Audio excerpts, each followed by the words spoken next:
Le père de la copine de mon fils a frappé à ma porte à 1h du matin. Votre fils a frappé ma fille jusqu'à ce qu'elle perde connaissance. Derrière lui, je l'ai vu dans leur voiture. Lèvres fendues, nez ensanglanté, joues tuméfiées. C'est impossible, ai-je balbutié. Elle m'a tout raconté. La police vient demain. Il a claqué la porte. J'ai couru voir Lucas. Il dormait. En allumant, j'ai vu des griffures fraîches sur son cou. Qu'est-ce qui s'est passé avec Léa ? Il s'est redressé. Rien.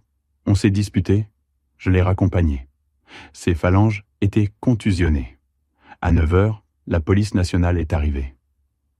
Nous avons un mandat d'arrêt pour Lucas Mercier. Le lieutenant lui a lu ses droits. La victime vous a identifié. Des voisins ont entendu des cris hier, vers 19h. On l'a menotté sous mes yeux. Au commissariat, Lucas était terrifié. « Papa, je ne l'ai pas frappé. » Alors explique les griffures. On s'est disputé dans la voiture. Elle m'a frappé et j'ai attrapé son poignet. Je l'ai déposé à 19h30. Notre avocate, Maître Dubois, m'a dit que le témoignage de Léa était accablant. Lucas l'aurait battu sauvagement, puis abandonné vers 22h. Je voulais croire mon fils. J'ai décidé d'enquêter. Une voisine âgée avait une caméra de surveillance. Les images montraient la voiture de Lucas déposant Léa à 19h35. Elle s'éloigne de sa maison. Lucas repart. Puis à 21h45, une autre voiture arrive. Léa en sort, titubant, lourdement meurtri, rampant jusqu'à sa porte. J'ai apporté la vidéo au commissariat. Le lieutenant a convoqué Léa pour un nouvel interrogatoire. Derrière la glace sans teint, j'ai regardé. Qui vous a ramené à 21h45 ? Léa tremblait.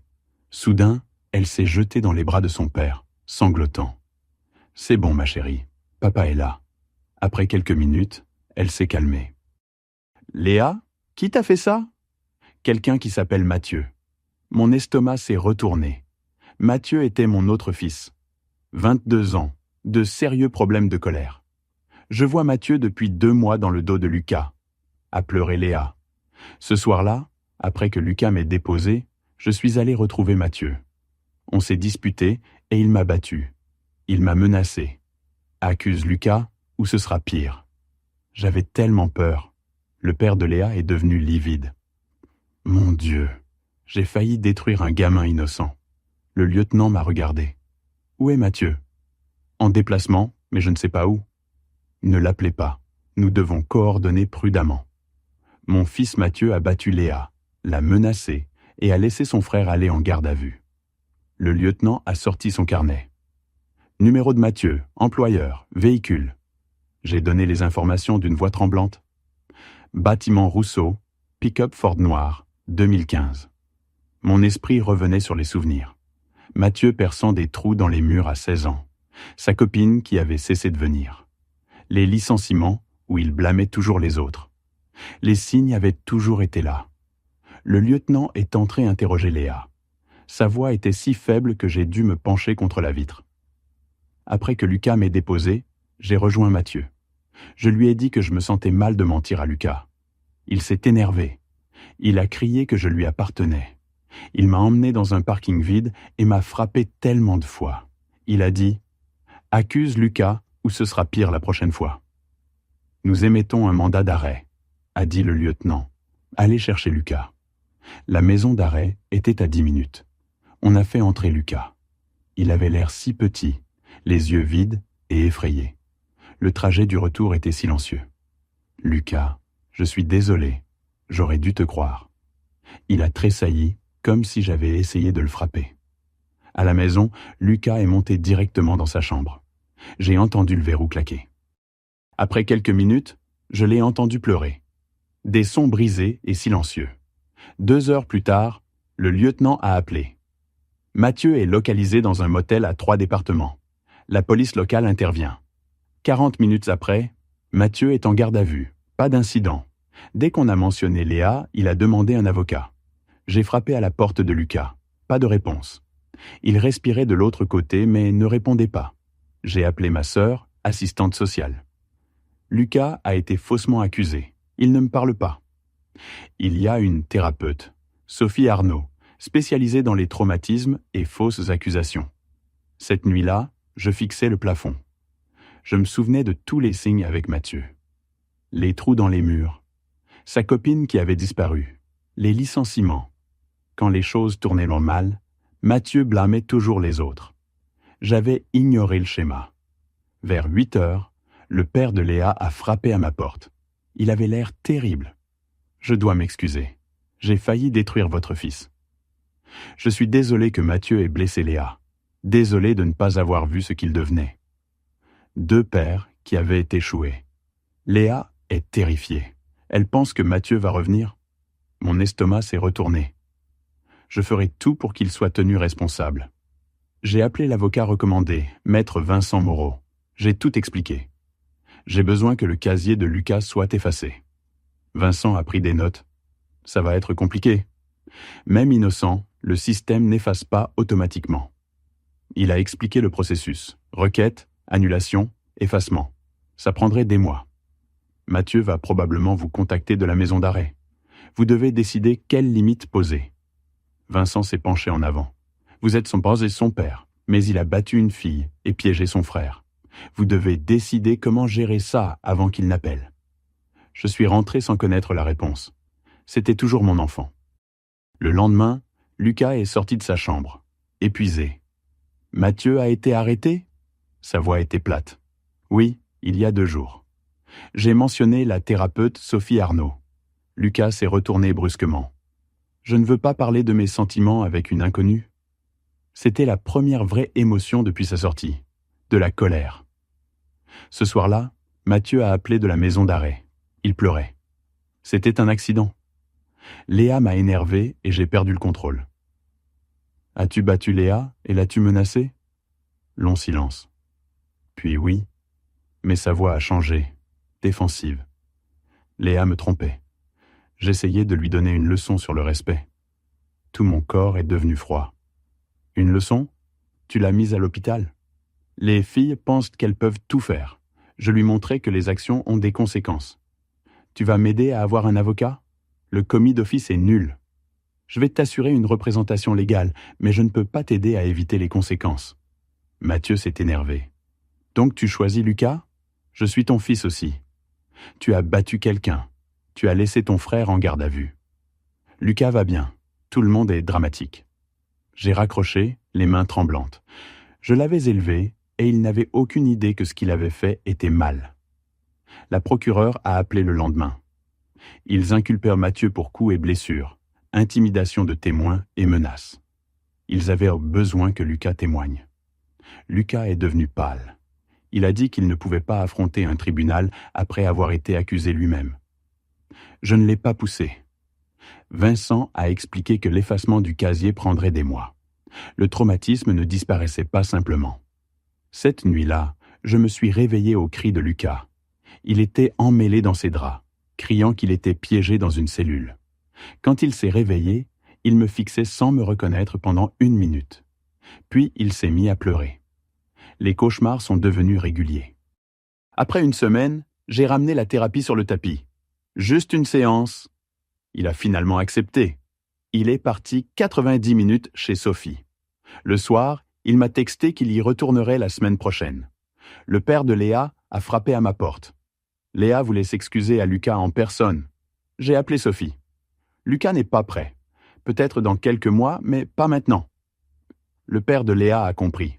Le matin de la comparution, je me suis rendu au palais de justice malgré l'avis de Vincent. Je me suis assis au fond. Le père de Léa est arrivé avec elle. Puis ils ont fait entrer Mathieu en combinaison orange. Il a articulé « Papa, s'il te plaît ?» Mais j'ai détourné le regard. L'avocate commise d'office a plaidé non coupable et demandé une libération sous contrôle judiciaire. La procureure a présenté les preuves de fuite et d'intimidation. Le juge a refusé la libération. Dans le couloir, l'avocate m'a demandé de témoigner comme témoin de moralité. Je ne peux pas. J'aimais mon fils, mais je réalise que j'avais manqué des signes pendant des années. Elle a hoché la tête, déçue. De retour à la maison, je suis monté dans la chambre de Mathieu. J'ai fouillé et trouvé un journal en cuir dans sa table de nuit. La première entrée datait de 2 ans. Mes mains ont tremblé en lisant. page après page de diatribes sur les femmes qui le rejetaient. Les entrées sur son ex-Sarah m'ont donné des frissons.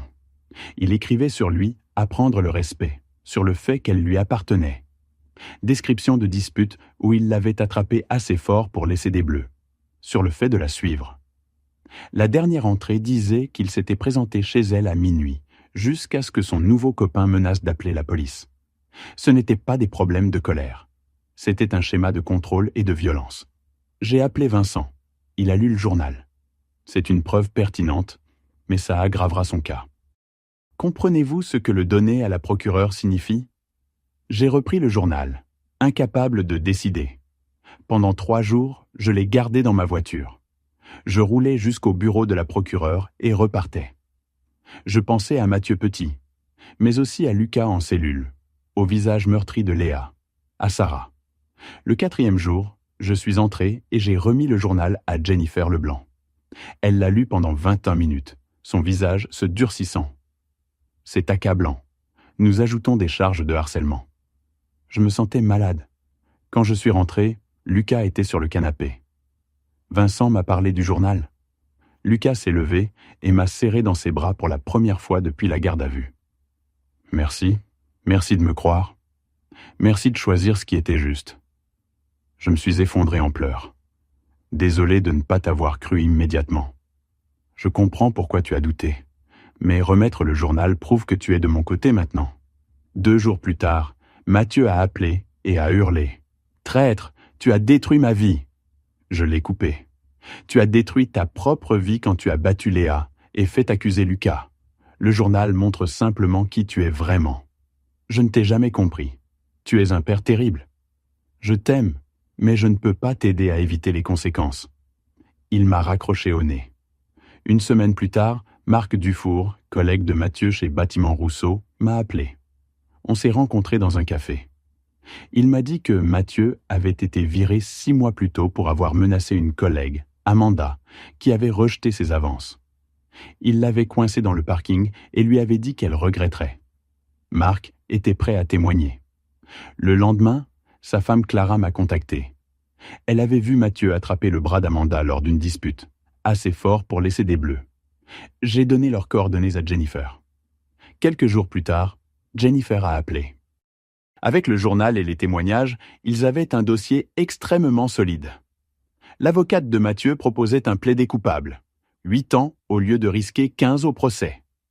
Elle voulait que j'encourage Mathieu à accepter. J'ai visité Mathieu à la maison d'arrêt. Il avait l'air froid et détaché. Je lui ai parlé de l'offre. Il a refusé. Plaider coupable signifie admettre que je suis mauvais. Je ne pense pas être mauvais. Léa méritait ce qui s'est passé. Elle devait apprendre le respect. Ma poitrine s'est serrée. Ce n'était pas mon fils. Léa ne t'appartient pas. Aucune femme n'appartient à aucun homme. Ce que tu as fait est impardonnable. Mathieu a ri amèrement. Tu es comme tout le monde. Les femmes jouent à des jeux et font les innocentes quand les hommes s'énervent. Je me suis levé. Si tu ne vois pas ce que tu as fait de mal, il n'y a plus rien à dire. Il a haussé les épaules. Mon fils n'avait aucun remords. Il croyait être la victime. Dans ma voiture, je suis resté assis, incapable de démarrer. Mon fils était un monstre. J'ai pleuré pendant 1 heure. Je faisais mon deuil du fils que je pensais avoir élevé. À la maison, Lucas était sur le canapé en train de regarder la télé, pas caché dans sa chambre. Il s'est levé et s'est fait un sandwich. Ces petites choses normales semblaient comme des victoires. Au cours des semaines suivantes, Lucas a continué à s'améliorer. Il mangeait 3 repas par jour, sortait le soir. Sophie m'a dit qu'il allait mieux que prévu, mais que le traumatisme ne disparaissait pas simplement. La procureure a appelé. Mathieu avait rejeté le plaidé coupable. Ils allaient au procès. Ils voulaient que Lucas témoigne. Ce soir-là au dîner, je l'ai mentionné. Lucas est devenu pâle, sa respiration rapide. Une crise de panique. Je l'ai aidé à respirer lentement. Tu n'es pas obligé. Il a fixé son assiette longtemps. Je le ferai. Si j'ai survécu 3 jours en garde à vue, je peux dire la vérité au tribunal. Vincent et Sophie ont préparé Lucas au témoignage. Il a eu beaucoup de mal pendant les séances d'entraînement. 2 semaines avant le procès, l'avocate de Mathieu a appelé.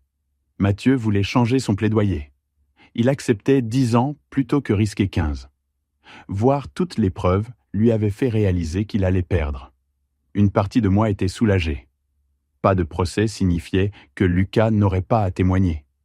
Mais mon fils allait en prison pour une décennie. Vincent a dit que c'était la bonne décision. Les procès sont imprévisibles. 3 jours plus tard, nous nous sommes rassemblés au palais de justice.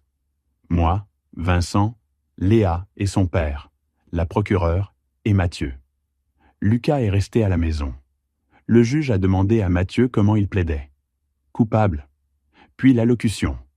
Mathieu a décrit d'une voix plate comment il avait récupéré Léa, l'avait battue dans sa voiture, menacée et forcé à accuser Lucas. L'entendre de sa propre voix rendait tout indéniablement réel. Le juge a accepté le plaidoyer et programmé la détermination de la peine pour 3 semaines plus tard. Dans le couloir, le père de Léa et moi nous sommes regardés, épuisés, nos familles détruites. On s'est fait un signe de tête et on est parti. 1 semaine plus tard, Léa a écrit une lettre à Lucas. Il l'a emmené dans sa chambre pendant 3 heures. Quand il est sorti, ses yeux étaient rouges, mais il avait l'air plus calme. La lettre l'avait aidé à comprendre qu'elle était une victime aussi. Je lui ai demandé s'il voulait écrire une déclaration de victime. Après 4 jours de réflexion, il a accepté. Il s'est assis à la table et a écrit pendant 3 heures. 4 pages sur la terreur d'être arrêté, les 3 jours en cellule, les cauchemars, les crises de panique. Sur la trahison de son frère. Il a écrit qu'il ne pardonnerait jamais à Mathieu. Le père de Léa a appelé. Léa aussi avait écrit une déclaration. Elle était en thérapie intensive 3 fois par semaine et faisait toujours des cauchemars. J'ai écrit ma propre déclaration. 4 heures pour 2 pages. Sur le fait d'aimer Mathieu depuis sa naissance, mais que l'amour n'excusait pas ce qu'il avait fait. Que Léa et Lucas méritaient justice. La veille de la sentence, Mathieu a appelé. « Tu viens demain ?»« Oui. »« Tu vas parler en ma faveur ?»« Non. » J'ai écrit une déclaration soutenant la responsabilité. Sa voix est devenue froide. « Donc, tu choisis Lucas. »« Je t'aime, mais je ne peux pas t'aider à éviter les conséquences. » Il a ri amèrement et a raccroché. L'audience a commencé à 10 heures. Le juge est entré. La procureure a lu les 3 déclarations, celle de Léa décrivant le passage à tabac, celle de Lucas sur la terreur et la trahison, la mienne sur l'amour et la responsabilité.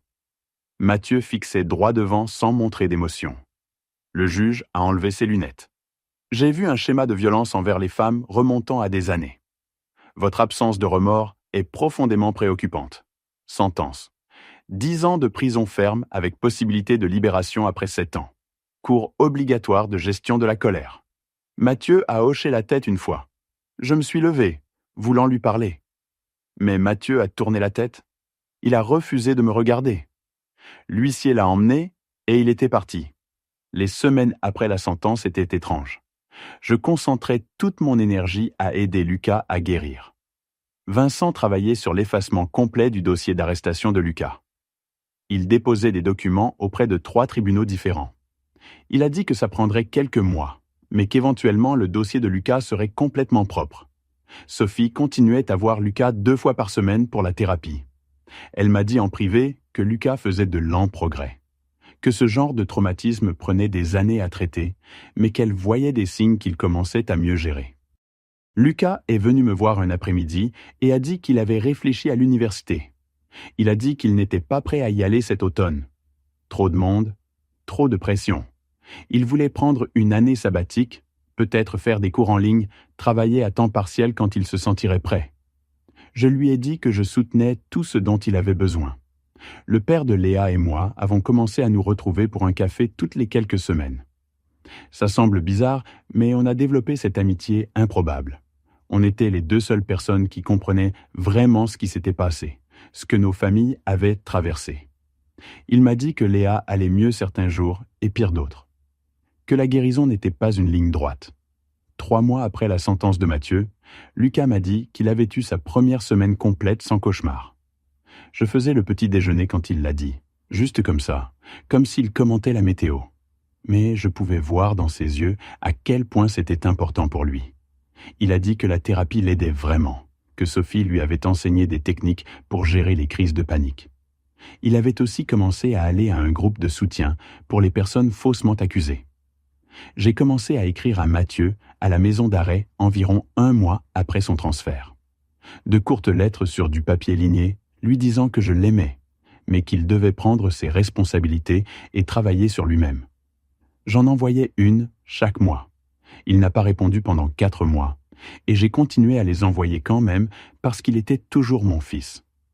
Quand sa première lettre est finalement arrivée, je l'ai ouverte à la table de la cuisine avec des mains tremblantes. L'écriture était désordonnée et en colère. Il a écrit 3 pages blâmant tout le monde sauf lui-même. Léa pour l'avoir trompé, Lucas pour être le préféré, moi pour ne pas le comprendre. Pendant ce temps, Vincent faisait des progrès sur le dossier d'arrestation de Lucas. 2 mois après la sentence de Mathieu, Vincent a appelé avec de bonnes nouvelles. Le dossier était officiellement scellé et effacé. Les vérifications d'antécédents ne montreraient pas l'arrestation. Légalement, Lucas pouvait dire qu'il n'avait jamais été arrêté. À peu près au même moment, Lucas a commencé à prendre des cours en ligne via l'université communautaire. Juste 2 cours pour commencer. Introduction à la psychologie et gouvernement français. Un jour, il m'a dit qu'il s'était renseigné sur les programmes de réforme de la justice pénale, des trucs sur les fausses accusations et l'emprisonnement injustifié. Sophie a dit que c'était vraiment sain, que Lucas canalisait son traumatisme en quelque chose de significatif au lieu de le laisser le détruire. 6 mois après que tout soit arrivé, Sophie a évoqué l'idée que Lucas rencontre Léa en personne. Les 2 thérapeutes seraient pas présentes. Lucas était hésitant au début, mais a finalement accepté.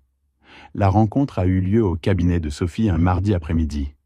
Je l'ai déposé et j'ai attendu dans ma voiture sur le parking. Il est resté à l'intérieur pendant plus d'1 heure. Quand il est sorti, ses yeux étaient rouges d'avoir pleuré, mais il avait l'air plus léger. Il est monté dans la voiture et m'a dit que ça lui avait donné une fermeture. Entendre toute l'histoire de Léa directement d'elle. Voir qu'elle travaillait dur pour guérir aussi. Comprendre qu'ils étaient tous les 2 victimes de Mathieu de différentes manières. Ils ont beaucoup pleuré tous les 2. Sophie m'a dit plus tard que ça s'était passé aussi bien que possible. 8 mois après la sentence de Mathieu, j'ai finalement trouvé le courage de lui rendre visite en prison. Le trajet vers le nord a pris 3 heures. J'ai dû passer par la sécurité et me faire fouiller et laisser mon téléphone dans un casier. Ils m'ont conduit dans une salle de visite avec des tables et des chaises en plastique boulonnées au sol. Mathieu est sorti en bleu de prison, ayant l'air différent, plus dur. Son visage était plus mince et ses yeux étaient en froid. On s'est assis l'un en face de l'autre et la conversation était guindée et inconfortable. Je lui ai demandé comment il allait et il a haussé les épaules. A dit que la prison était ce à quoi on s'attend. Je lui ai demandé pour les cours de gestion de la colère que le juge avait ordonné et il a dit oui, il y allait. Il a admis qu'il avait beaucoup de travail à faire. Sa voix était plate quand il l'a dit. Pas défensive comme sa lettre, mais pas authentique non plus. Juste suivre les mouvements. Avant de partir, il m'a dit quelque chose qui m'a surpris. Il a dit qu'il avait lu des livres sur l'abus et le contrôle de la bibliothèque de la prison. Qu'il commençait à comprendre que ce qu'il avait fait à Léa n'était pas une question d'amour, mais de pouvoir, de besoin de la contrôler. C'était la première fois qu'il montrait une vraie perspicacité sur ses actions. Je ne lui faisais pas complètement confiance parce que ça semblait répété, mais c'était quelque chose. De retour à la maison, Lucas faisait ses propres progrès. Il a obtenu un travail à temps partiel dans une librairie en ville, juste 15 heures par semaine à ranger des livres et travailler à la caisse. Il est rentré après sa première semaine et m'a parlé d'un collègue nommé Thomas qui avait à peu près son âge. Ils avaient commencé à parler pendant les pauses de livres et de films. Thomas ne savait rien de ce qui était arrivé à Lucas. Il le traitait juste comme une personne normale. Lucas a dit qu'avoir quelqu'un qui interagissait avec lui de cette façon l'aidait à se sentir comme une personne normale, à nouveau, au lieu d'une victime. 1 an après la sentence de Mathieu, j'ai regardé autour de notre famille et j'ai réalisé qu'on avait trouvé une nouvelle normalité. C'était compliqué et imparfait, mais c'était quelque chose. Lucas réussissait bien dans ses cours en ligne.